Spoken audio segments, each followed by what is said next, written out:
ഏവർക്കും daily gold പ്രൈസിന്റെ മറ്റൊരു വീഡിയോയിലേക്ക് സ്വാഗതം. എല്ലാ ദിവസവും സ്വർണ്ണവിലയുടെ ഏറ്റവും പുതിയ അപ്ഡേറ്റുകൾ കൃത്യമായി അറിയാൻ ഞങ്ങളുടെ ചാനൽ ഇപ്പോൾ തന്നെ സബ്സ്ക്രൈബ് ചെയ്യുക. സംസ്ഥാനത്തു ഇന്ന് സ്വർണ്ണവിലയിൽ മാറ്റമില്ലാതെ തുടരുന്നു.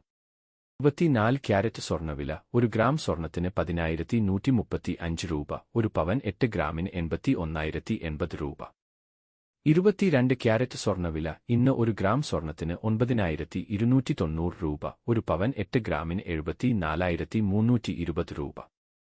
ഇന്നത്തെ 18 ക്യാരറ്റ് സ്വർണ്ണവില ഇന്ന് 1 ഗ്രാം സ്വർണ്ണത്തിന് 7,601 രൂപ, 1 പവൻ 8 ഗ്രാമിന് 60,808 രൂപ. സംസ്ഥാനത്ത് ഇന്നത്തെ വെള്ളി വില 1 ഗ്രാം 125 രൂപ, 1 കിലോ 1,25,000 രൂപ. വീഡിയോ ഉപകാരപ്രദമായാൽ സബ്സ്ക്രൈബ് ചെയ്ത് സപ്പോർട്ട് ചെയ്യുക.